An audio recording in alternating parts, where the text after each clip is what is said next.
In The Things They Carried, Tim O'Brien illustrates several American soldiers as they fight through the Vietnam War. Constantly on the move, these soldiers carry various items, most for survival, others deeply personal.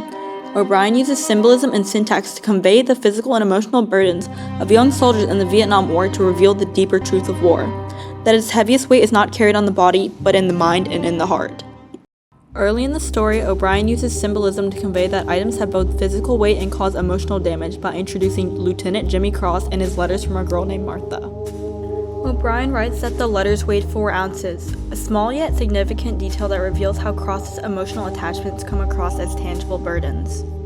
By giving emotional weight a measurable quantity, O'Brien blurs the lines between the physical and psychological load, suggesting that emotions such as longing and love are as heavy and inescapable as the soldiers' packs and weapons. Martha's letters also symbolize an alternative life Cross might have lived. While she is an English major at Mount Sebastian with her professor and roommates in midterm exams, Cross washes his hands under a canteen and spends the last hour of the day pretending. The letters begin as tokens of affection but evolve into reminders of the life that Cross cannot have, except through imagination, implying how war not only divides lives but emotional worlds. While Martha's letters seem light and harmless, their psychological weight consumes Cross's mind and distracts him from his duties. Her words lack genuine affection and seem detached from the war, embodying the ignorance of those untouched by combat. When O'Brien writes that Martha never mentioned the war except to say, "Jimmy, take care of yourself," it reveals a deep disconnection between soldiers and civilians. To Martha, the war is distant, but to Cross, it defines every moment of his existence. This difference emphasizes O'Brien's larger commentary that those far from the war remain emotionally unscarred, while those within it experience trauma that civilians could never understand.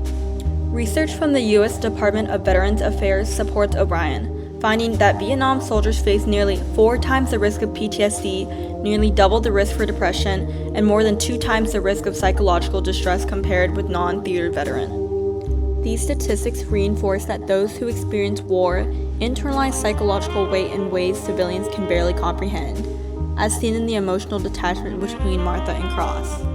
O'Brien transitions into an assortment of the soldiers' physical equipment: P-38 can openers, pocket knives, heat tabs, wristwatches, dog tags, mosquito repellent, chewing gum, candy, cigarettes.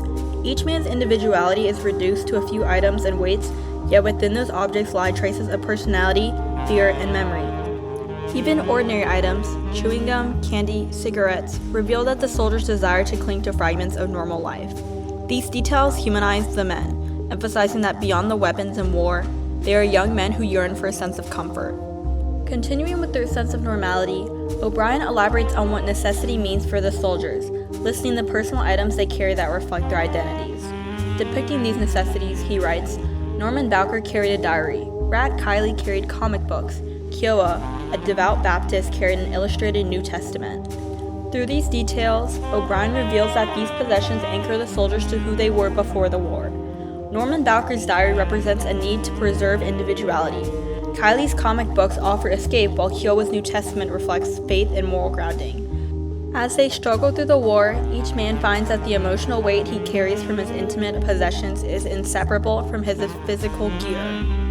The syntax of these lists constantly shifts between material necessity and emotional significance, revealing how home and war are also intertwined within the soldier's consciousness. O'Brien moves subtly from describing Norman Bowker carrying a diary to each man carrying a steel-centered, nylon-covered flak jacket. This pattern blends the emotional and the physical, showing that memories of home and burdens of war coexist in the same mental space. Even in the midst of combat, soldiers remain haunted by their pre-war identities and personal attachments. By alternating between necessity and sentiment, O'Brien demonstrates the soldiers' dual struggle to survive the war physically and survive themselves emotionally. Through his deliberate use of symbolism and syntax, O'Brien exposes the unseen psychological stress of war. The physical objects the soldiers carry, letters, Bibles, candy, and weapons, are vessels for intangible emotions like guilt, love, and fear. In contrasting the lives of soldiers and civilians, O'Brien dismantles the romanticized image of war, revealing instead a mental battleground that extends beyond the front lines.